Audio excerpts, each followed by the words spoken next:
Today we have a very special guest here, a college professor who recently did a course on magical girls at his university. So, into the painting, if you wouldn't mind, give us an introduction of who you are, where you teach, and what you did and why it's noteworthy. Okay, so yeah, first off, my name is Alex Howerton. I'm a PhD candidate at the University of South Carolina. And so from the outset of the course, I knew that I wanted to teach something with a little bit of a political bent, but I guess at heart, I'm a nerd. And so I wanted to incorporate some of my own interests. And I have an interest in anime. And I thought it would be easy to connect that to my own scholarly interests, which are more within the constellation of Asian American studies. And although it's kind of lazy to say the anime is pertinent as an Asian American topic, I think there are ways in which you can make that connection if you begin looking at that from a transnational or cross-cultural lens, and so that's part of my investment in the course. Okay. So let's take it back a little bit.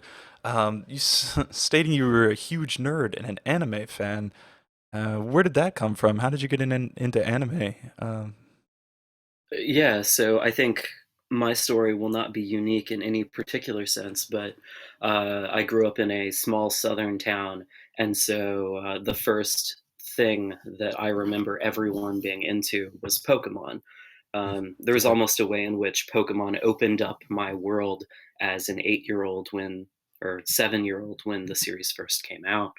Um, so I've had a lingering interest with some of the more popular anime or the sort of capitalist connections there, either the Pokemon video games, the Yu-Gi-Oh trading card game, Mm. stuff like that growing up.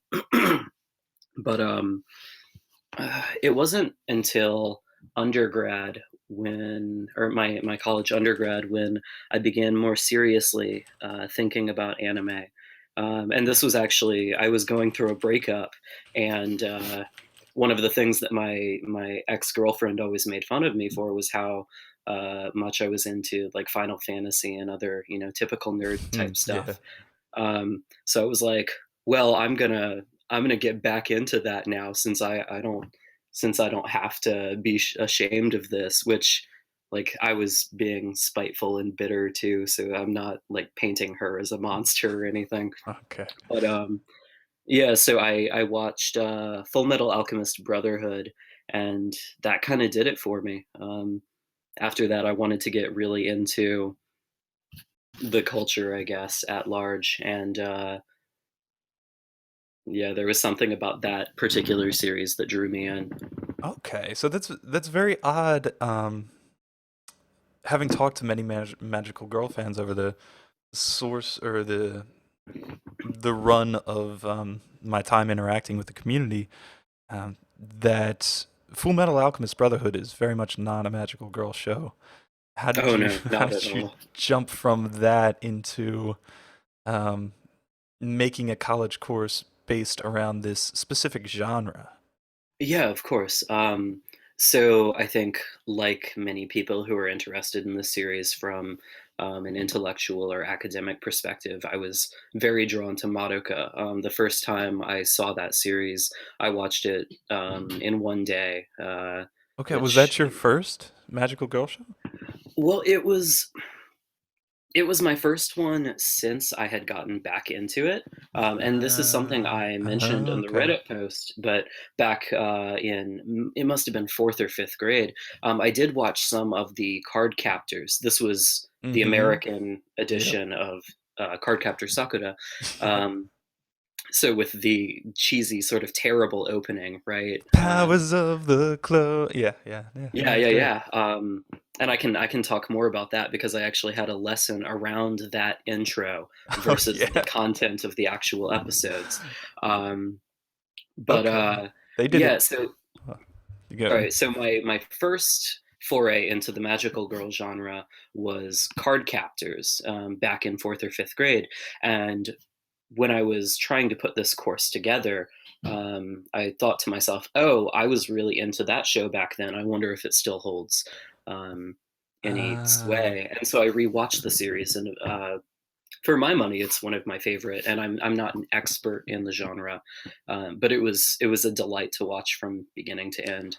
oh, So either Madoka or Cardcaptor Sakura would yeah. be my first, so to speak. Now that's very interesting, and I wonder if that's one of the things you may have brought up in the class because Cardcaptors was heavily edited from Cardcaptor Sakura specifically to add more of Shoran or Lee Yeah. to get to appeal more to boys, as well as cutting out large portions of episodes and episodes entirely. Hmm. Was there any? You said specifically that you're looking a little more at the relationship between the cultures, and maybe this was kind of the spirit of the times in the 90s that they did this with Sailor Moon too, and with just about any other show, Yu-Gi-Oh, that they kind of what was acceptable for Japanese children at an age was somehow not acceptable for American children at the same age. And these cultural differences, when they cross the Pacific, kind of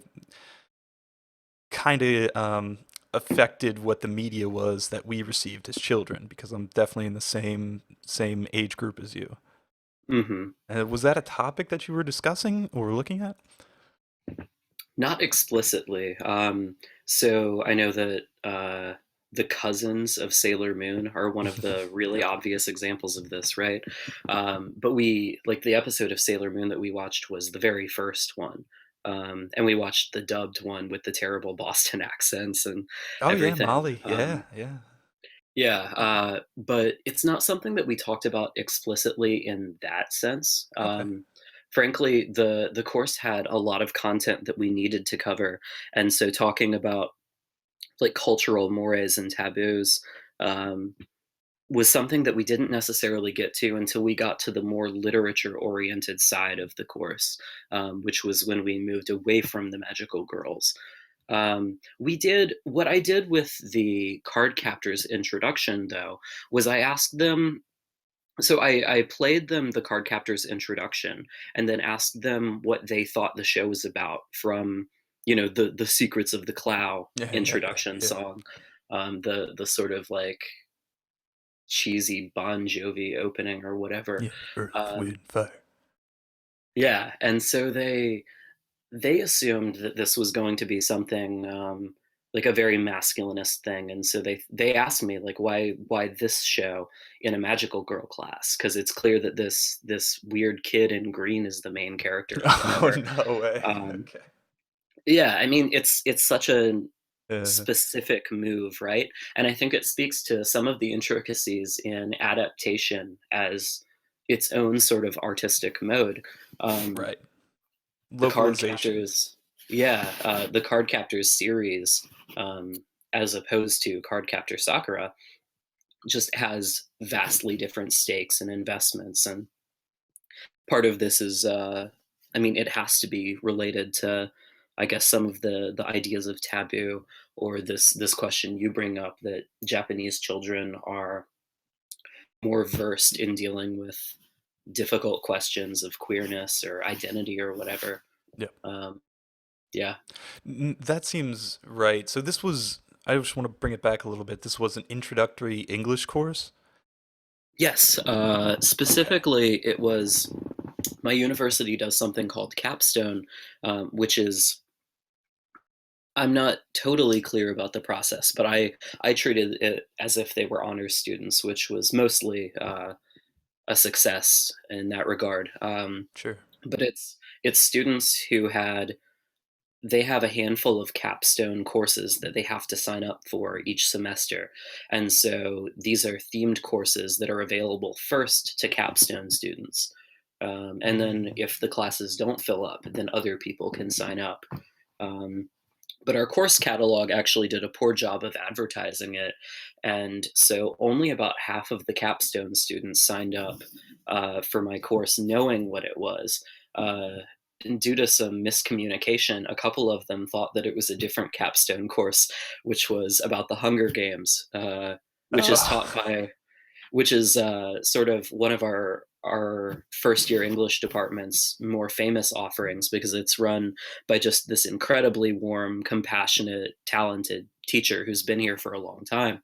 So I did have students who were disappointed that they weren't getting to talk about Katniss, and instead now all of a sudden they're watching Little Witch Academia and reading Theodore Adorno. Um, I mean, there's some crossover there. They shouldn't be too disappointed. But yeah, no, that's cool. Um, that sounds really neat that that whatever department you're in or your college in general is so into pop culture in that way, and would let you go about these things. Um, and that's kind of how I want to talk about like how you got into the academic world and okay, sure. like what put you in Asian American studies and cultural studies, and what was the situation where you're actually allowed to teach a course on the Hunger Games or, whatever. Yeah, so I guess this is the portion where I get to self-advertise or tell you my life story, Sure. right? I'm interested in it. I really am. Yeah, so from a really young age, I knew that I wanted to be in English in some capacity, even in these like weird teenage years where I spark notes everything that my teachers assigned me in high school and spent all my time playing Final Fantasy or Kingdom Hearts or whatever. Um, I still thought that that was the thing I wanted to do most. But when I got to undergrad, I and no one when they get to undergrad is a good writer, but I thought I was a good writer then. And I felt like I had a lot going for me in that particular skill set. And so it was something that I wanted to nourish and grow over time. Sure. And so by the time I got to the end of my undergrad, I was applying for grad school programs. But because I come from the South and I was really into William Faulkner, I was just obsessed with trying to become the perfect Southern studies person. Um, so I went to the University of South Carolina for basically for their Southern Studies program. We have a handful of people who are really, really well known and accomplished within that sector. And once I got here, I realized that I was less interested in Southern Studies. I had done my honors thesis for undergrad on Ralph Ellison's Invisible Man and the autobiographies of Frederick Douglass. Which is obviously both African American as well as Southern. And so I was in this sort of modulation between African American studies and and Southern studies, and I ended up leaning more toward the African American side. Um, but after a couple other sort of interventions, I moved into Asian American studies, in part because some of my family is Korean, some of my family is from Syria. And so when I read the particular essay, Orientalism by Edward Said, um, it it made it just a lot of stuff started making sense in my head, hearing like the testimonies of my Syrian family especially, but also my Korean family. And so I decided this is something that really seems worthwhile to study. Unfortunately, I was in the University of South Carolina, which, like as you might expect, doesn't have um, a ton of Asian American studies opportunities. Most of that tends to be centered on the West Coast and some in Right, right, yeah. the Northeast. But I've managed to make my way doing that. Um, as for well, I'm just trying to remember because I rambled now. Was there any other part of your question that I still need to get to? No, that's just the status of your department or how, when Hmm. you suggest I want to do something about magical girls, someone says, you know what, if someone wants to sign up for it, go right ahead. That seems like a pretty nice situation. Okay. Yeah, yeah. And I will sing the praises of my department from here until the end of the Yeah, broadcast if I'm sure, able to. sure. But I think that generally speaking, we have a really supportive department, especially within the first year English program. But every year we have this email that goes out to the English department listserv, and it's saying we're going to be taking applications for this year's set of capstone courses, and you can really write about whatever you want and frame a course however you want, and as long as you put some kind of intellectual backbone to it, it's totally fine. So one of my friends is teaching a much more traditionally literature oriented course that's capstone themed next semester, and it's on the Freudian ideas of melancholia and mourning, but within post colonial whatever framework. And so Mm-hmm. they're reading a lot of traditional novels um, Right. about that. But then on the flip side of that, you have like the Hunger Games class. I've heard rumors, though I don't know if this is true, of a class where every single class you had to watch an episode of South Park. Um, Yeah. yeah, and this was a couple of years ago, so it predates these more recent seasons where it seems like there's a cohesive narrative, which I think would be even easier to teach personally. uh, Um, how are the students responding to things like that? Sort of, not just reading old dead people's writings, but instead kind of expanding beyond into the new culture of movies and television and anime. I think for the most part, and I'm only speaking from my own experience here, obviously, but for the most part, they're pretty open to it. Unless you end up going to a really radical high school, for instance, you're most likely reading things like The Great Gatsby, Mm-hmm. Huckleberry Finn, Pride and Prejudice. These um, very established texts within what we would call the Western canon or whatever. Right, right. And I think that there's something liberating about coming to undergrad, and I mean, not even necessarily just reading or watching anime, but when I got to undergrad, we read a book of poems that had come out that year, and I thought to myself, wow, Yeah, this yeah. isn't something that would ever happen in high school for a lot of reasons, but Right. And I know I got an A in Bob Dylan at Syracuse. So and see, I, now that's with him winning the Nobel Prize in Literature, that's a that class that'll be counts. even easier to justify Right. for more Right. cynical departments. Right, right. So I wanna talk about your what you selected for the kids to watch. You mentioned Little Witch Academia, the first episode of Sailor Moon, a bit of Cardcaptor Sakura, and an episode from Revolutionary Girl Utena, the one with Nanami's egg, where she lays an egg. Oh Yeah. gosh, that is an odd one. And then all of Madoka Magica and an episode of Bakemonogatari, which I don't really think of as a magical girl show a lot of the time. No, it's I wouldn't classify that show as a magical girl show. Um, but I guess I'll start by talking about this one. But one of the things that I wanted to do with the Bakemonogatari in particular was with shows like Sailor Moon and Cardcaptor Sakura, you have these romantic interests. So in Mm, the first episode, Tuxedo Mask appears and right. he says, "My work here is done," and all of my students pointed out he didn't do anything, and yet Sailor Moon is head over heels for him. Or in Cardcaptor Sakura, you have, I think, a more interesting one of both Lee and Sakura. When they walk on stage, we watched the episode where she captures Light and Dark with the school festival, Mhm, if mhm. that one comes to mind. Um, both of the times they walk on stage, they see Yukito in the audience Yep. and they blush, but then they get a confidence boost. And these seem to me very uncomplicated portrayals of romance, very low stakes portrayals of romance, which, to be fair, like Cardcaptor Sakura does a wonderful job of um, dissolving the tension in Sakura's attraction to Oh yeah. Yukito later in the Oh yeah. series. Especially with his Um, role in the plot. Yeah. mhm.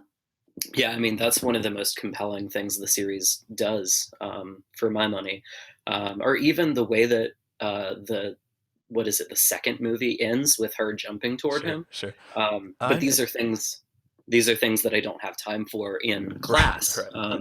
So I chose the Subasa Cat Part Two, in part because I think that it's just a really well formed, complete narrative. Anytime you have a an episode that comes in the middle, you have to spend a little bit of time contextualizing what your students need to know. And one of the things that's nice about Subasa Cat Part Two is there's actually very little that you need to know going into this, which I think is not true of any other episode in that series. Yeah, really. So it was nice to go up and say, this woman has a difficult family situation because of her mother's history with a cult. Um, and then that kind of need is all I need to Sure, say. sure. And then they get to watch the episode, and it ends with this almost, I mean, it's a very universal, and I hate using the word universal, but it ends with a universal sort of romantic achievement. And you have the song that's, sort of corny, but really uplifting playing, and the green sky or whatever. And so my students really responded to that.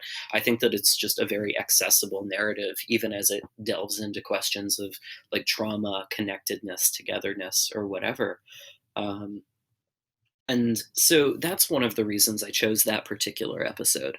I wanted to show one thing, one episode where a character has a romantic interest and then she acts on it, demonstrating some kind of agency. Oh, okay, gotcha, gotcha. So would you say that the romance was an underlying theme that you were going for in all of your picks here?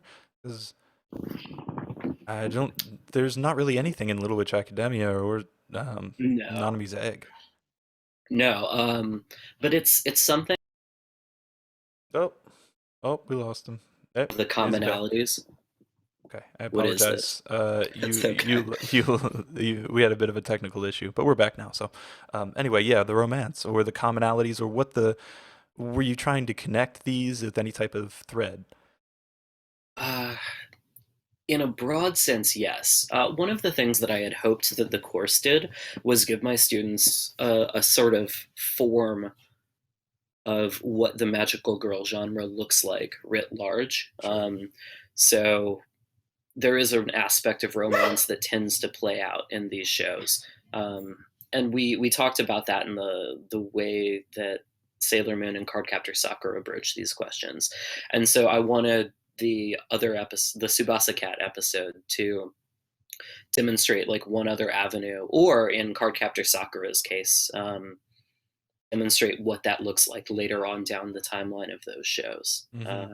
But Okay. I also I have I enjoyed that series a bit, and I thought that the kind of interesting visual moves that the show makes was something that was really important to talk about too. Oh, But to definitely. go back to your question, I wouldn't say that romance is an important theme throughout the course because, like you mentioned, there are plenty of things where it doesn't factor in at all. And like some of the American cartoons that we watched in conversation, the Powerpuff Girls and Steven Universe, those also weren't necessarily a theme, although romance plays a little bit of a role in the episode of Steven Universe that we watched. That was one of the things I wanted to get to. Now, instead of just watching Japanese anime, you also had a number of American comics and American animated shows. And I think one of your responses in the thread where you kind of stated that you were a little hesitant to show entirely Japanese anime. And why did you feel the need to put the Powerpuff Girls in here? Or Miss Marvel, or things along those lines. Well, so from the outset, I pitched the class as I think its official course catalog listing was reading and writing about magical girls, but I would never consider myself as much of an expert on that genre as a whole. Um, Ah, there's just too many holes in things that I should have seen for that genre, but I had seen enough, and I'm interested in my own research in like questions of girlhood and how that functions across texts and cultures that I knew mm, it was something that I wanted to do. Um, but like my particular expertise is Asian American literature, with an emphasis on poetry, and so I knew that I wanted to connect. The form of the magical girl genre to questions Ah, I see. that relate to American culture. And so one of the commonalities among not the Powerpuff Girls or Steven Universe. I can talk about my picks for those in just a second, but Hmm. the commonality among uh, let's see, it's Miss Marvel, The Woman Warrior, which is a 70s novel by Chinese author Maxine Hong Kingston, Hmm. and Split, which is a 2014 poetry collection by Kathy Lynn Shea, which I'll go ahead and advertise. Everyone should read Split. It's just amazing on all levels, but that's neither here nor there. Um, One of the commonalities among these three texts was they're all concerned with questions of immigration and identity when you feel like you have multiple national affiliations. And so it becomes a way of, or these texts are all about how you negotiate your own identity when you feel like you're being pulled in multiple directions all at the same time. And I thought that there was a sort of elegant parallel to the magical girl genre in that in the process of becoming magical, these girls are almost smuggled into a world um, that asks them to choose between their identities. I Mm. mean, even down to the lyrics of the Sailor Moon American Yeah, theme yeah, song, yeah. Fighting evil. fighting evil by moonlight, winning love by daylight. Right? These are two different identities that um, Right. There's a very famous shot from the opening where it's Usagi and then Sailor Moon on the other side of a window. And then Usagi kind of looks down and looks sad, and then Sailor Moon turns around and smiles. yeah. And that sort of duality was one of the things that I asked my students to think about, especially. Right. Um, And I think that's core to the magical girl genre. So I think that's great that you hit it there, and I think that's awesome that you connected it to what your expertise was in and your research there, because I definitely see that thread there that ties those together. and it was especially easy with Miss Marvel because she's a superhero, and functionally, there's not a ton of difference between a superhero who Yeah, uses an alias and a magical girl. sure. Um, so moving from Madoka to Miss Marvel was an especially easy move, and then Miss Marvel made the changes to the other ones um, a little easier as well. Okay, awesome. One of the other things I noticed when bringing up um, your post here was kind of your talk about, my air quotes here, feminism, and how that relates to the genre. hmm Did you set out to say something about gender, and that type of area, or were the students thinking about it in that way, or did you kind of present it in that way? What was the role of feminism, again air quotes, in your course?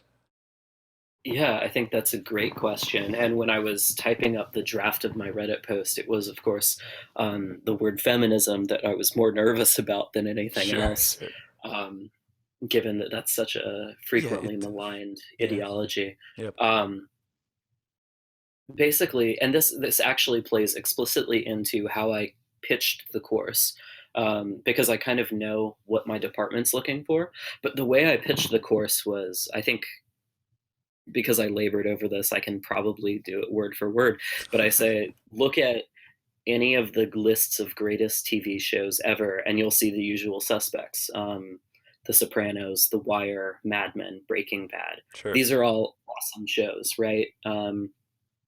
But they all have sort of troubling depictions of women for their own ways. Maybe The Wire less than the rest of them, but there's a way in which American prestige television sort of elides the female identity to some degree. I mean, you can look at this in the discourse of Skylar from Breaking Bad as a character. Her most common criticism is that she's a bitch, right? Mm, Um, and so I wanted to take the magical girl genre and then these female centric immigrant narratives and posit them as maybe a corollary to the ways in which some legs of pop culture theorize women or womanhood or femininity or whatever. Um, and so obviously there's something super liberating about the magical girl genre. I know I had friends growing up who were huge fans of Sailor Moon, and they said, "Well, it's one of the series that I can relate to because I'm a girl, or it's she has real problems or whatever." Mhm. Um, which I don't think that the '90s was without these types of stories, but there's a way in which Sailor Moon particularly honed in on some of those questions that seems meaningful to a young female audience. And so I was interested in the ways in which different media posit depictions of women. And so when I say feminism, I guess I'm interested specifically in how women are represented via pop culture. The first assignment of the course was, in fact, or the first paper, not the first assignment, they had to give a complete analysis of any woman across any piece of media that they chose. Mm. So I ended up reading plenty of papers about I don't watch the series, so I don't the dragon woman in Game of Thrones or Katniss from Hunger Yeah. Games, and there was Okay. some. My students did really great work from the outset, and Sure, I that guess that Daenerys or Katniss would be the first type of example of kind of fully fleshed out female character, fully realized, or someone with agency. Just the first type of work that they've encountered that has that type of honesty with the character who just happens to be female.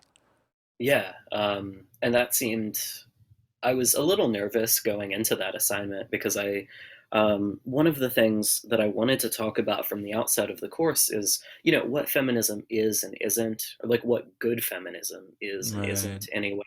Um, Do you and feel so qualified to talk about that? I've always been so scared that I would misrepresent someone's position. is that because of your own gender identity or because of, No, because I don't know what the word means any longer. Like you said. oh, yeah, yeah, yeah. So I mean, I spend enough time in academia that I know what it means in academic sense, Okay. and that's my investment, right? When I say feminism, I'm not talking about, whatever either straw man depictions of it you see Sure. the internet or whatever like particularly vehement and poorly reasoned versions of it you find elsewhere on the internet. Um, That's great. so I would say I don't know what feminism is, but I know Sagi from Sailor Moon, so or I know the characters from Sailor Moon. So I'm with yeah, you, and I'm glad you that was how you portrayed it, how you brought it to light. well, and I think that even when academic or intellectual feminism, or it's this isn't really an endeavor related just to that. I mean, you can be just a normal feminist and still have like fantastic views or whatever. I mean, even in just the ways that you think about media, I just don't think it's ever enough to say like Skylar is a bad example of feminism, and so the Hmm. show is sexist. And Right, that's right. that's what I was worried about. I think because when you're a freshman as a writer, it's easy to gravitate towards sort of polemic, but Yep. ultimately untenable arguments. And by and large, my students avoided that. What I would be more interested in, say, with the question of Skylar, is like the ways in which she feels compelled to act as some sort of buffer for Walt in his, identity or his profession as the series goes on. I think that like good feminist approaches are more concerned with the particulars rather than um, coming to a single judgment. Although it's important to call out, like or explicit sexism whenever it comes up. Sure. I just think that there's a danger in call out culture as like the face of feminism. And I think Right, that's what's right. given that may have been what's given some of the movement online such a bad reputation. And Right, right. that is if you happen to look through some of the criticisms of the Reddit post, you will see people saying, like, why would you politically charge the magical girl genre? Or Oh why would gosh. you, do this? And I mean, one of the reasons is because as affirming as examples like Sakura or, um, Sailor Moon or Madoka are, there's still something in some way fundamentally paternalistic and to a degree pedophilic about certain iterations of the genre. And so I wouldn't want to posit like The Sure. Sopranos, Mad Men, The Wire, Breaking Bad, bad, magical girl genre, good. Yeah. The thing that I'm more interested in with the course is getting my students to think critically, regardless of what text you happen to be looking at.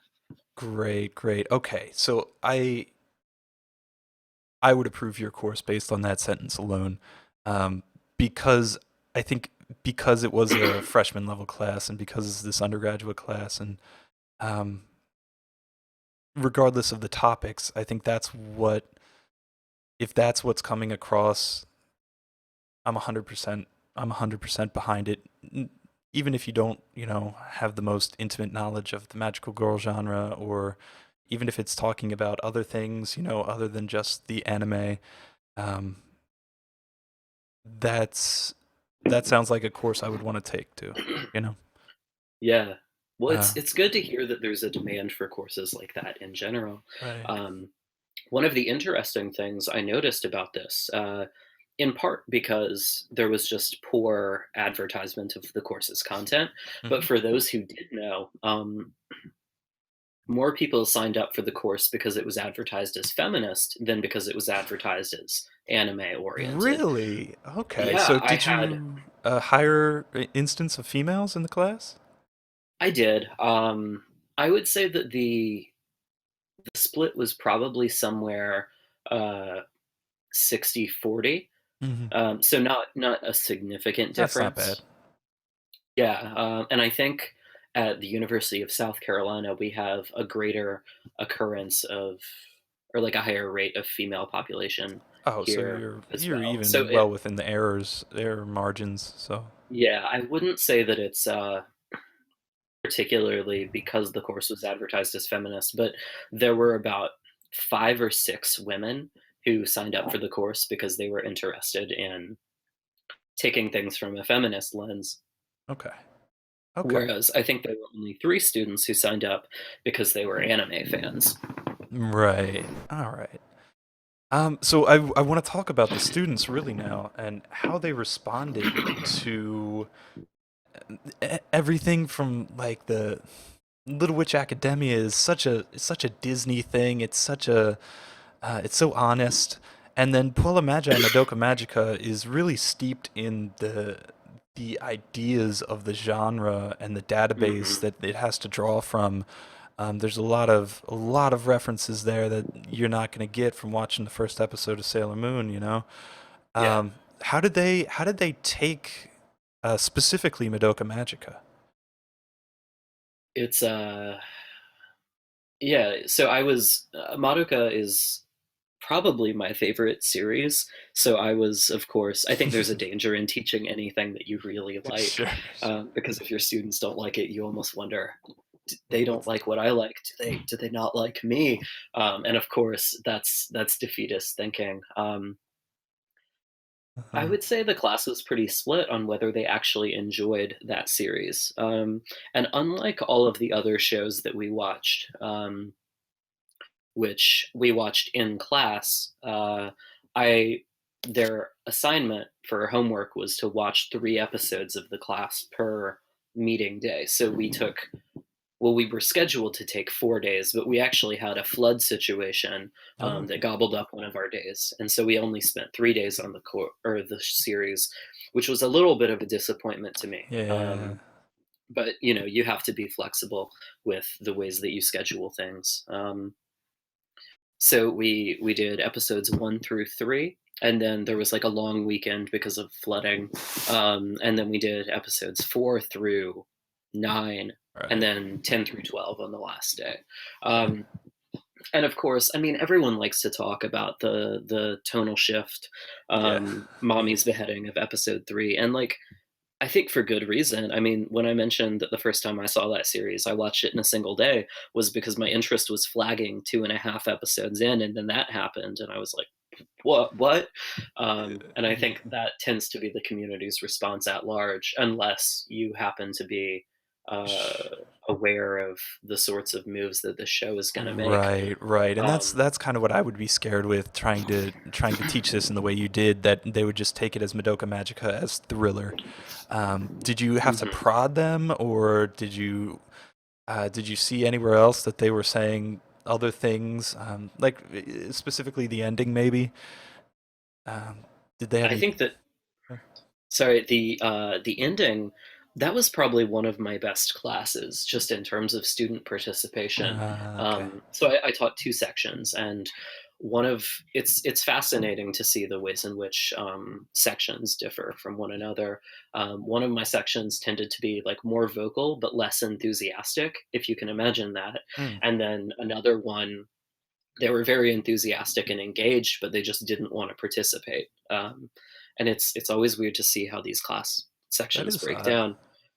But the ending day of that series, everyone was engaged, or not everyone, not. I was about to say someone's name, like one of my students' No, yeah, actual don't do names. that.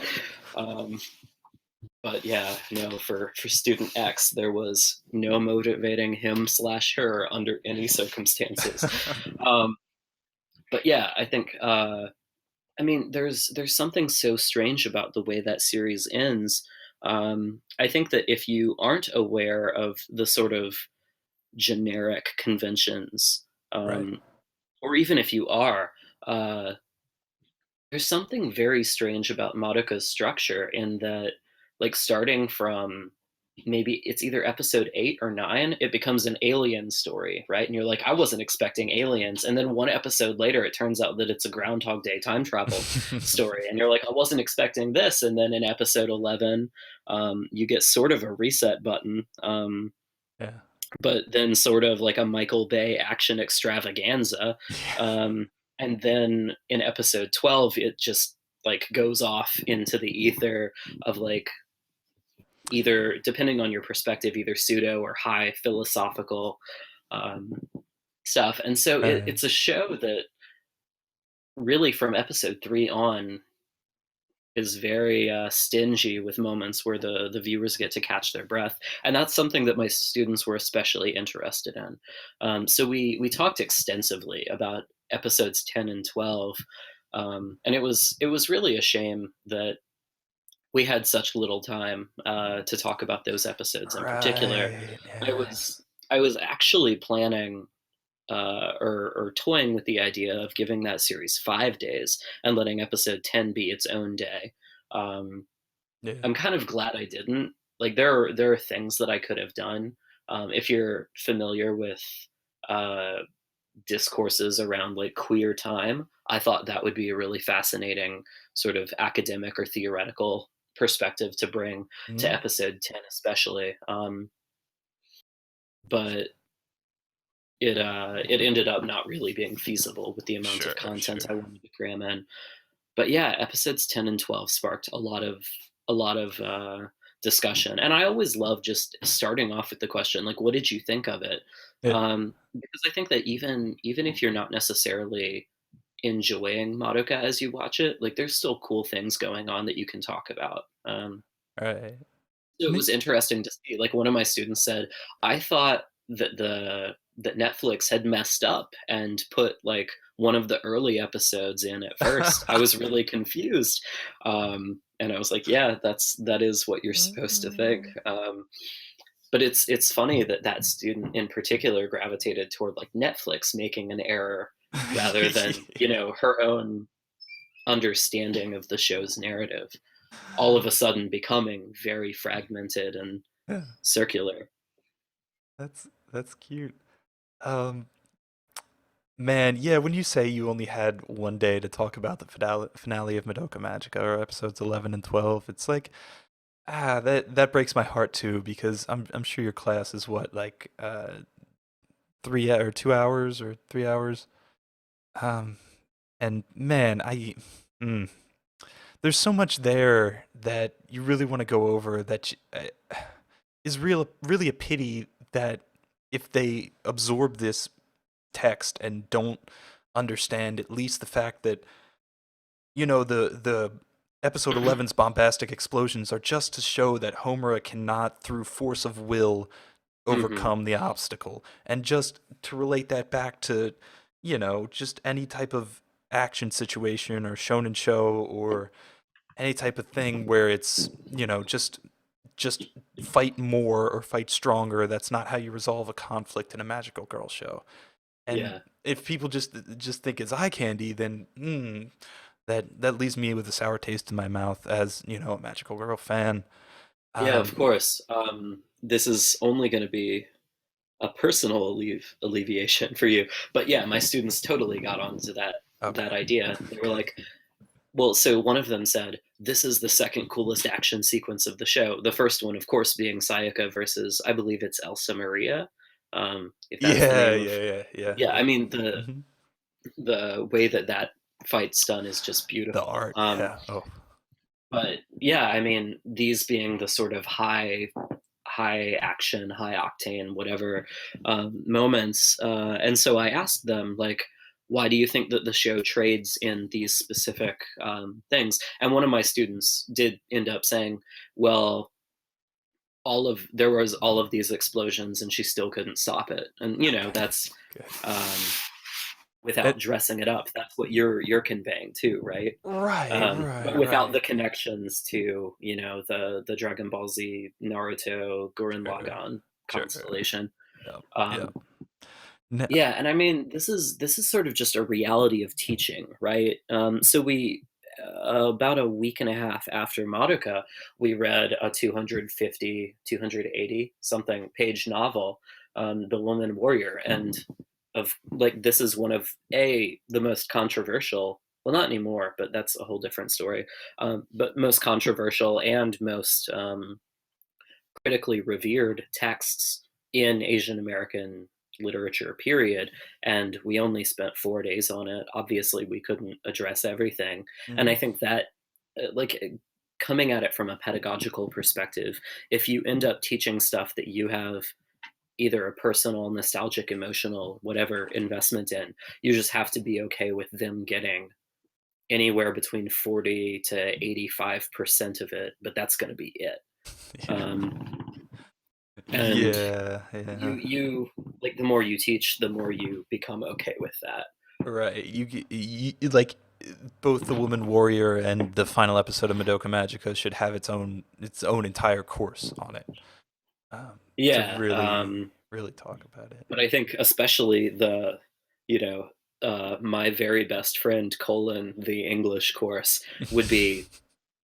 I think it would be fascinating to see how you sort of explode a text like that. Um, Yeah. Yeah. but And I do think that it would be.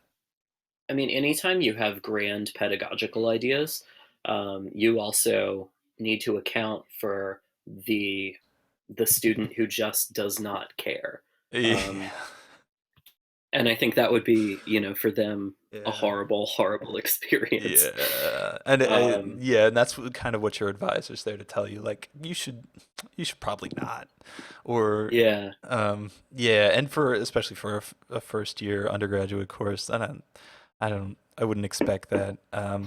But yeah, that is, and man. this sort of curbing your expectations is something that I ran into face first on week two. Oh, really? Um, yeah, I didn't talk about this so much in the anime post, or the post on our anime, but most of the side readings or supplementary readings that I assigned were almost oppressively difficult for a freshman, and it was Uh, basically it was because I thought. Capstone was honors, and they basically are, but they're not quite. And so I thought, yeah, whatever, I'll make them read hard stuff. And that ended up being a real roadblock too. But I had specific reasons for doing that as well. But Okay. all this to say, anytime you have an expectation putting together a course, you do want to remain flexible. Otherwise, you're really just setting yourself up for Mm-hmm. failure. Right. I like someone asked, "How many people did you hope to convert to anime fandom?" And I said, "0, of course." Yeah. Um, my goal is to make people think more critically about everything they watch, whether that ends up being Madoka or Friends. We talked Right. about Friends a disturbing amount in that class. What? Okay. All right. Boy, pretty far from a magical girl. What was the context for that? You know what? It happens so many times that I can't remember. I Oh my just God. like I think because I've recently rewatched Friends. In addition to anime, I'm a big fan of American sitcoms. Sure. So I recently rewatched that series, and I was sort of floored by, like, for instance, how homophobic Ross is. So anytime queerness or homophobia came up in the class, like I brought up Ross. I don't even know why. It was like maybe pandering of the first order, but um, I don't know. Like so many of my students were familiar with Friends, and I think one of the things that's curious when you end up teaching, you struggle to find common touchstones for your students. Um, and it turns out that like Friends is actually one of the true universals. And I think part of this is because it just got re-released for Netflix over last winter break or whatever. Okay. All right. Um, so now everybody knows, like, you know, That's the smelly cat song or whatever. Um, but Man, I yeah. guess I suppose if there was anyone in the world you would tell me was an actual magical girl, I would say it'd probably be Courtney Cox. But Yeah, well, I guess you and Abed probably have similar theories on that if you watch Community. no, I didn't understand that reference, unfortunately. Oh It's man, okay. Let's just I move watched right too on. much. I just watched too much anime. Yeah. Um, wow. So that's. I'm just one so happy that this existed. Two that this is a space that colleges are willing to explore in the future. And I'm suppose if the kids want to learn about anything, then you teach them whatever they want, you know. Yeah. But I want to talk about what you're doing for the future, because you said you're a PhD candidate and you're working Hmm. on specifically the Asian American poetry. Is that what you're going to look to do in the future, or make some sort of dissertation out of that? I think that's an interesting question. And anytime you start asking a PhD about their future, you risk sending them into some sort of, self-destructive fetal spiral. fetal position, But, sure. but yeah, I have plans. My prospectus is coming up.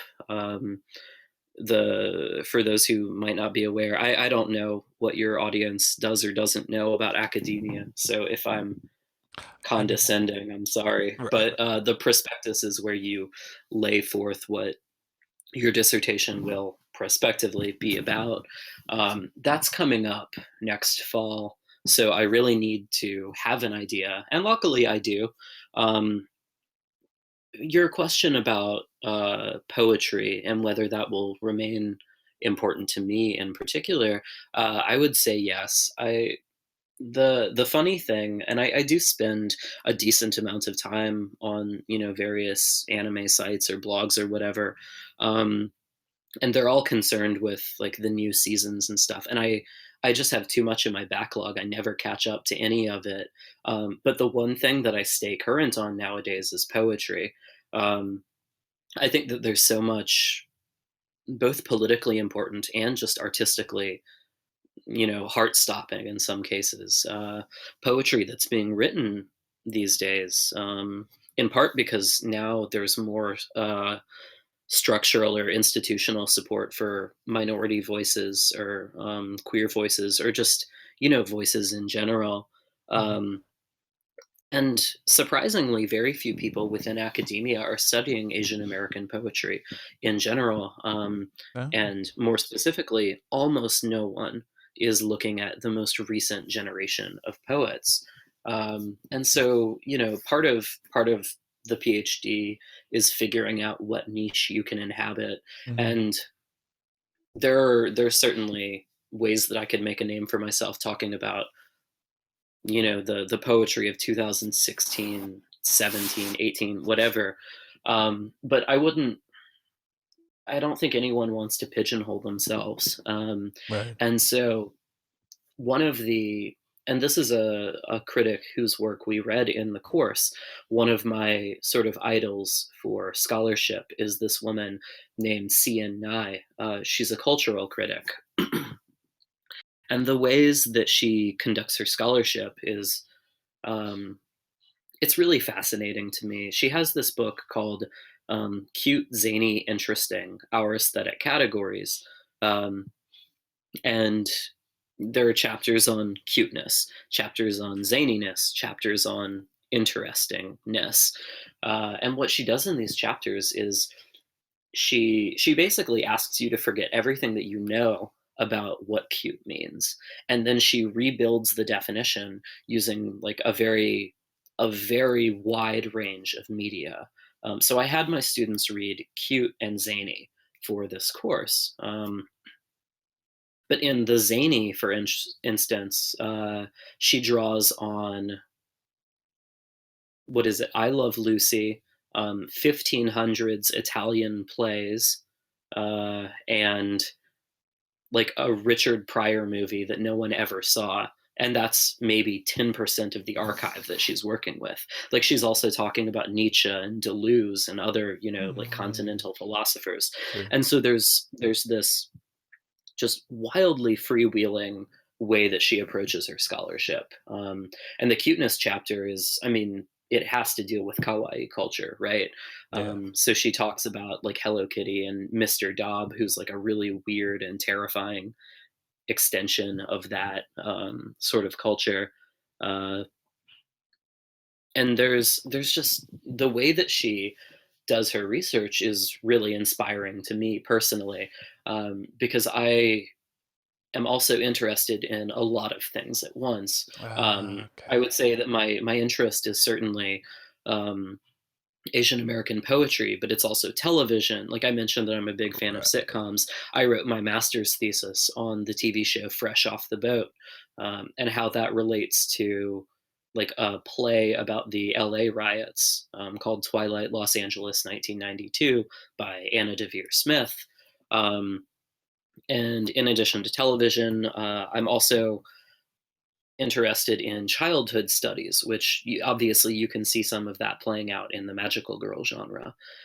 So I have a handful of interests, and one of the ways that I'm interested in seeing them come together is like trying to come up with a form that's like Nye's work that lets you take whatever you want and smash it together. And my dissertation is it's hopefully going to be about that. But my like right now, my prospective idea is it's using a very different niche culture thing. But for those of you who might know what like raw denim is, that's going to be probably the way that I end up smuggling in television, possibly anime, poetry, children's novels, picture books, all of these texts that I want to talk about. Okay. All right. I'm I'm behind you in that regard. I can see that being a thing I would be interested in, and I've, taken a look at that cute, zany, interesting book and already added it to my Amazon cart. So, man, Yeah, what I will say is, I did watch a little bit of the presentation that you gave on, what was it, Utena and Princess Tutu. yeah, Grace and Glamour. Oh, Yeah, yeah. so like I know that you're plenty intelligent, but I will just give a disclaimer regardless. That book is brutally difficult to read. Oh, is it? Um, Oh, God. yeah, so I just it wouldn't feel right to me if I didn't warn you. Oh boy. In fact, the zany chapter is 60 pages, and I made my students read all 60 pages of it. Um, They were and I gave them one day to do it, and my they were students not came in. happy with you. They were really pissed off at me, but then I said to them, and like, I don't know, this is either really good teaching or really bad teaching, and I haven't decided which one it is. But I Both. told them part of being a freshman is learning how to operate as a student throughout the rest of your undergrad career. You need to learn how to cut corners. And so the implication there was, of course, I don't expect them to understand all 60 pages of that, Right. but the first 15, which are all about the 50s sitcom I Love Lucy, those are pretty easy to read. There's tons of pictures. And like the basic idea gets advanced there, and then there's cool stuff later on, like if you want to talk about I think it's the Jim Carrey movie The Cable Guy. Like there's cool stuff there, there's Richard Pryor. And then late in the series, or late in the essay, you hit like 1500s operetta plays or whatever. And like no one is interested in that. I'm not interested in that. um, so I did have students who like took notes on all 60 pages, which is, Oh. it's really admirable. And I was never that kind of student myself. Right, right, me either. Yeah. Um, and so I'm always sort of impressed and admire, or yeah, I admire students like that. But I do think that, like, it's also kind of funny. One of the constitutive aspects of the zaniness, uh, that Nye creates as a definition, is a character feeling anxious because too much is coming at her too fast. And so it feels It was real meta. thematically appropriate that I sort of put my students in a position to feel zany themselves. Hey, those are Um, life lessons. Those are just as valuable as anything else you could teach, especially to freshmen's. I said freshmen's. it's okay. Yeah. No, I'm gonna err on the side of good teaching, but tough Yeah. love. That's fine. Yeah, I mean, my S- grade distribution is always really forgiving. I make my students work pretty hard, but then, with the exception of the aforementioned student who doesn't care about anything, Sure. everyone did mostly fine or good Sure, work. sure. Great. Awesome. So would you bring that back? Would you look for anything else using anime? Would you hmm, I don't know. What's the sequel to the Magical Girl freshman course? Well, and this is something that I've thought about. I would love to just teach it again and change out a few things. Right. Right. Or like make minor changes, whatever. And I think I'm going to end up teaching a summer course. So with any luck, like I don't want to have to prep a whole new course just for like 6 weeks. So with any luck, I can just teach this again and make a few changes here and there. But as for what I'm teaching in the future, well, the immediate future, I'm teaching a 102 course, and for our university, 102 is it's argument and rhetoric, and so it's learning how to Mm, make a really good argument, sure. as opposed to 101 being about analysis. And so I'm organizing this course around, for those who might be familiar, a chapter from Raymond Williams' Marxism and Literature. Uh, it's called Align Commitment and Alignment, something like that. It's talking about the ways in which authors feel compelled to advance social issues or functions or whatever in their work. And so I want to talk about the idea of responsibility as a social function. Um, and so they'll come up with arguments uh, about responsibility, and whether we have responsibility to certain things or not. And this is South Carolina, so obviously some people will take you know Hmm. more lenient positions on that argument, and that's Sure. fine, as long as they do a good job with it. But One of the main texts that I've come up with is for those of you who might be familiar with the series, and I totally stole this from the rumors of the South Park class, but I want to teach the very weird season of South Park that is all about PC culture, PC principle, Oh and yeah, PC advertisements. Principal. Yeah, yeah, and the yeah. Oh yeah, that was Um, recent, wasn't it? A few years ago. yeah, it was not this most recent season, but the one before that. Um, and Hmm. I'd be interested in seeing the reception of a text like that. In part because I think South Park is, I mean, it's vulgar, and vulgarness is funny in an academic context. Sure, sure. One of the questions that my I got asked on the Reddit post was how are you a good teacher, or what do you do to be a good teacher? And like, this sounds really glib, but I told them I curse.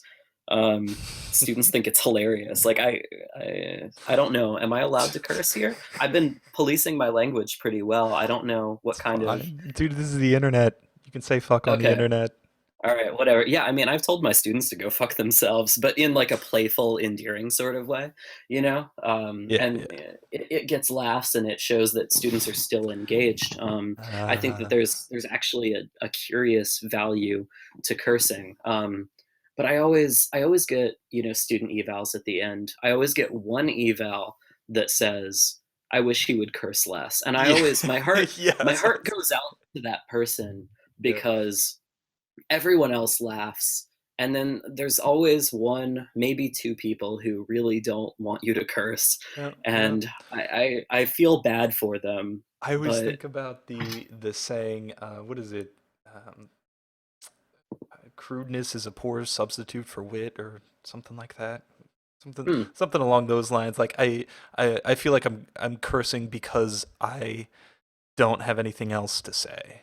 You know. okay, yeah, yeah, But I think you're doing it tactically. I think that's fine. You're gonna yeah. bruise a few apples, but Well, and I always feel bad because, you want all of your students to have good experiences in your yeah. classroom, or at least, with the exception of the one. Um, you just it's I Yeah. don't think there's a course out there that's going to leave 24 students feeling completely satisfied. But Sure. you still aspire for that. I, Unless I you do know. want to go back to your question about future teaching plans, though, Mm, in part because I just haven't answered it at all. Um, After this 102 course, which will be about responsibility and maybe South Park, I the thing about Capstone is we have a lot of PhD and grad students who are interested in this, and so I feel like I would be taking up spaces from other people who are equally deserving. So I'm not sure if I'll get another chance like this in the near future. I'll probably mhm, get to do this at least one more time. Um, I think there would be a little bit too much cultural baggage with this for me to do well, unless I started learning much more about Japanese culture. But I'd mhm. be interested in an idol-based class, the same way this was a magical girl-based one. Oh Um, yeah. but I've only seen Idol Master, and yeah, that's it. Yeah. That's it. I So. mean, yeah, you could extend that. You could K-pop and then American Idols too, certainly. Mhm. Yeah, but there's another course that I was kind of interested in, and it would basically be a class on post-apocalyptic ideas, or representations of post-apocalyptic landscapes. And the texts that I had in mind for that were Adventure Time and From the New World. And I thought that it would be really fascinating to look at those two together. But I'm not necessarily sure Oh that I could yeah. I could pull that together in a way that Hmm. felt as academically rigorous as the Magical Girl one. Yeah, yeah. Especially because that would be mm, ad- you're ignoring such a large part of what a traditional, sort of Mad Max type, mm, you know, the standard sci-fi things happen Mhm. and they got bad. From the New World and Adventure Time are both kind of from the New World, so much about that world, Yeah. so much about the situation, uh, and then Adventure Time so much not about that situation. But I think that there are Hmm. fascinating ways that the shows actually end up approaching the same ideas in Oh. very different ways. I'm thinking, for instance, when it's Saki and I can't remember the other guy that she gets separated from the rest of the group with In him. that first arc, Um, yeah. yeah, in the earlier episodes, and there's this part where they're lying up in the tree, Yeah. and it's they're sort of groping each other in this way, right? They Right. talk about sexuality as this sort of a way of relieving stress, a way of like gaining social understanding, and I think that it would be really cool to show that scene against Adventure Time's episode where Finn is dating Flame Princess and every time he touches her, he gets burnt. Um, and Mm, there's a weird way that these texts approach like teenage sexuality in, I mean, totally different ways, right? It's wow. encouraged in From the New World, and it actively causes Finn pain in Adventure Time, and yet both of them speak to the sort of fundamental problem that sexuality poses for a teenage subjectivity. Right, right, right. I can dig it. Um, but again, I think that it would be a struggle to come up with like a full course of Yeah, that kind of stuff. that's like one point. And man, I don't. I'm on the same boat that I'm just not seeing what else it would be. Yeah, Maybe if I you mean, brought I in can. more. Yeah, and it wouldn't just be limited to Adventure Time and Shinsekai Yori. Those are just Mm. the two main ones that I'm thinking of. But yeah, I might do like the original Mad Max or something. But I'd probably be more interested in other questions. But And yeah, that's there's like just tons of ideas that you have, and they don't really make it more than sure, sure, 50% sure, of the way, sure. and that's totally fine. No, in regards to, I really like the South Park because I did watch that season of South Park, and it came out at this time that there was just such a large. I was thinking about this a lot recently. There was Hmm. this huge cultural blowback, and well, maybe not a blowback yet. It hit a blowback. There was this Tumblr culture, I like to call it, where everybody had a platform. So now everybody insisted that their views, because they had a platform, needed to be respected or valued or um, taken at face value and appreciated. Then I think there's this awkward time on the internet where we put our pronouns that we want to use in our profile, and that one of the posts I saw was that it was a pomegranate, and they said, please tag this as gore, and he says, no, it's a pomegranate, and he's like, no, but it looks like gore and it could potentially offend someone. Mm. And then there was South Park again has their finger right on the pulse of the cultural landscape, and just with the PC principle and everything that it manifested that absurdity, and how they kept it going for a whole season of actual.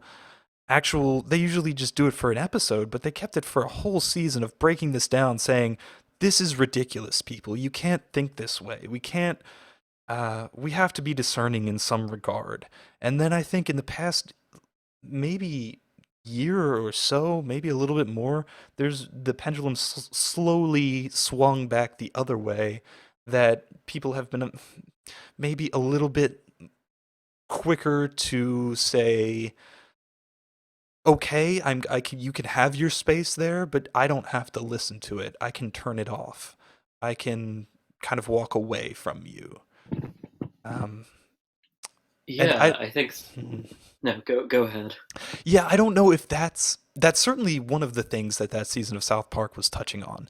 And I don't know if I've really codified it into something that's tangible, that's really a really solid idea. It's just me thinking, but I I have noticed the zeitgeist, just the, the environment that we are on the internet, been shifting in the last few years to say, yes, that's fine if you want to sexually identify as an attack helicopter, but I don't have to care about it.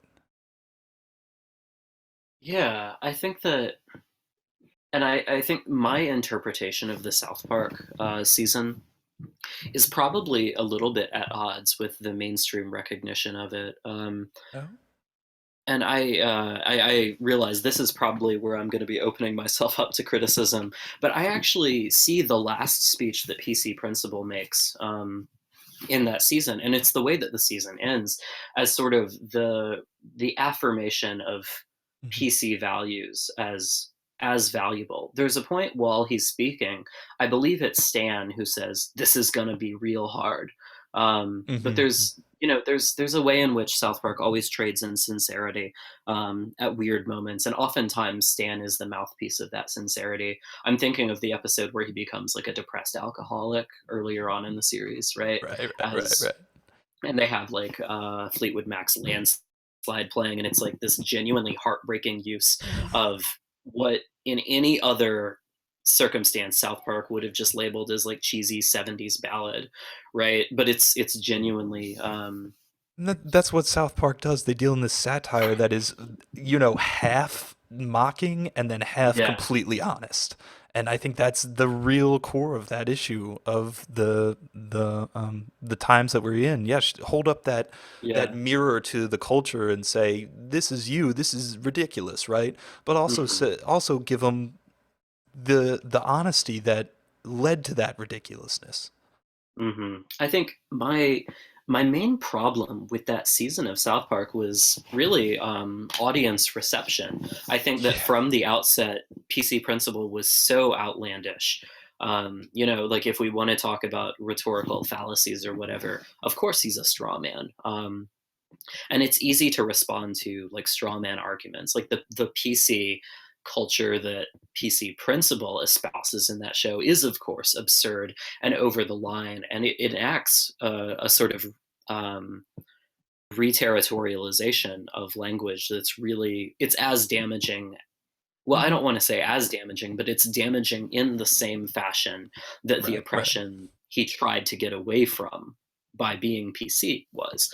Um, but I think that in some ways, making him such an outlandish target gave critics of PC culture at large, again, a very large target. Right, right. They Um, kind of misunderstood it. and one of my favorite things that you said in your sort of appraisal of this issue is again, people can express their identity or speech however they want, and people don't have to necessarily give it any, they don't have to pay attention to it with Right, right. You're not I entitled guess. to anything just for having an opinion. Yeah, and that seems valuable to me. I think in part because that same criticism can be applied to people who talk about free speech. Yeah, You know, absolutely. when their views are criticized online and they're like, well, it's free speech. But that, of course, is a bit of a bastardization of what free Hmm. speech as a constitutional right is, of And course. I always tie this back into the internet and just how everybody has a mic and and a webcam nowadays. And I Yeah, think there we're is a still way. dealing with that as a culture. Yeah, I think that that's a really nice sort of appraisal of that. Like one of the things that we talk about in English 102 is ethos, or the ways in which your authority gives you, or the way in which you express your authority, lending strength to your arguments. Right. And I think that a lot of people have jumped onto these, whether it's Tumblr, although I hate maligning Tumblr because Yeah, Tumblr does good and cool things too. that is But unfair like, of me, and I realize that. Yeah. no, I mean it's like the easiest way to describe that contingency, I think. But also it's necessarily um capacious, right? Uh Sure. and now I've lost my train of thought. But yeah, there's ways in which like setting up a Tumblr account or a YouTube account or having this microphone. This is the first time I've ever done anything like this, so this is mind blowing to me. But Yeah, that somebody would care. all of these modes of self expression, I think people are assuming that there's an ethos coupled with it. Right. And I Right. think that you're right in assuming, like, or in making the statement that we're sort of negotiating to what extent these platforms do lend authority when there has been a cultural assumption from the outset that it does, Right. Right. that it is inherently authoritative. Um, that's actually a really, I'm absolutely going to steal that for my springtime Please do. course. But Please do. yeah, and I think that that's maybe one of the coolest things about the South Park season. I think at the end, um, it does imply that there's a value to. I mean, I hate the term PC because that people want to talk about political correctness, but that term itself has become so heavily politicized. Right. Um, I mean, there is a value. It might be better to rethink So, it in terms of empathy. There's a yeah. value to speech that empathizes with voices or perspectives that you may or may not have considered in the past. And I Right. love that South Park finally comes around to that. But I think that there's like a lot of damage in the 9 episodes leading up to that. And so I think in some ways I would count that as a failed argument. But for people who want Right. to take Right. the argument at face value, you could Right. posit Right. that as a very successful argument Sure. that kind of undoes itself at the end, or maybe not. But I think that Hmm. there's so much there to talk about. There's so many folds and contours in their representation of this idea that it seems really fruitful to me to teach it. Yes, absolutely. And I think there's a ton of validity in the way it was consumed and, how many people got it. Um, I think that South Park does this thing where they go about attempting to confuse you or Hmm. attempting to play off um, your views, challenge them, and then not give you an answer that you can land on until maybe the end of the thing where Stan will come out and give some type of speech, or Kyle will do something, and they'll Hmm. give you some type of theme that you're like, oh, okay. But yeah, that season, by virtue of it being a collected narrative of things that are ongoing, leaves you after the episode very, very lost. And I definitely felt that watching it, where I was like, I'm not sure what I'm supposed to feel here. Um, Hmm. and feel in regards to these ideas that were presented, the characters' values, um, and that it doesn't provide you with any type of foundation, focalization, any type of grounding, um, in the way that it normally does with just ending it and then giving you that type of didactic message. Here it is. Yeah, the Um, funny thing about the 10th episode is, and it's been a while since I've seen this season, so I'm gonna have to rewatch it. But is it Nathan? He's like Jimmy's rival, and he ends up having a fairly big part in the end of that season. right. Yeah. There's a part where he's standing at a window looking out over um, South Park, and he has this monologue that plays more into the like traditional PC culture sort of idea. And I think after that season finale had been released, a lot of people paid attention to Nathan's monologue rather than PC Principles ending Right. one. And so there's a way in which I think this has always been true, but it feels like they've hit a way to do this more powerfully, for good or bad, with these cohesive season-long narratives. It almost seems like South Park can function as a mirror, where whatever value system you have in place, the Yeah. show is it. Right, I but mean, it's yeah, greedy yeah, enough that exactly. it's But there. that's not what South Park is trying to do, though. It's trying to, and that's a misrepresentation of South Park. It's trying to say, always trying to say, it's more nuanced than you first thought. It's Yeah. actually we should probably be quiet because we really don't know anything, and speaking out in those types of situations is foolish. And Yeah, and I think that there's a real value to what South Park does, but I don't know. I like I've said before, my problem with the series is in how it's consumed. yeah, But one of yeah. my hopes in teaching this is I'm going to connect it to. I'm forgetting the essay now, but it's by Walter Benjamin, who's a fairly big name in Hmm. philosophy or whatever. But he has this part where or this essay where he talks about the aestheticization of politics, or the ways in which politics can become so stylistically dependent that there are sort of real dangers in that.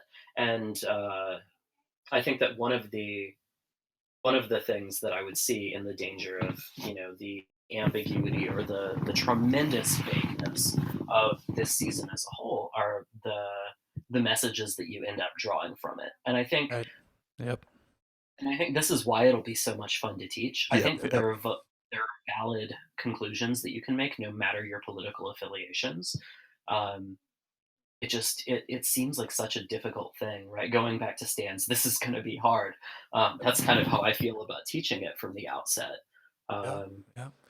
I think if you can get the students to really understand that that you just talked about there, that this is going to be hard, that um, maybe the only thing I know is that I know nothing. The kind of sit down on your ass and really think about it before you say something, and that goes along with thinking critically, and that's the single most valuable thing you could convey in a type of intro level college course, in my opinion. That's yeah, absolutely. I mean, this was only on its surface a course about magical girls. right. It's more than anything else. Like what I hope the students got out of it was the capacity to think critically about whatever.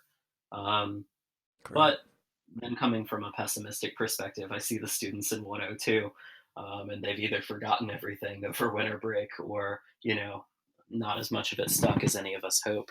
But that's sort of one of the eternal challenges of pedagogy, I guess. Right, right. Yep, yep. Can't escape that.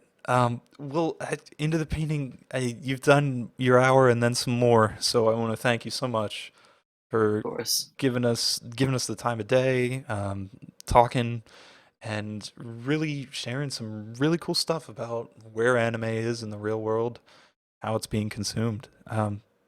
That's awesome, and I wish you the Thank you best of for luck the in the future. opportunity. Yeah, Thanks. yeah. Right. We'll stop the stream.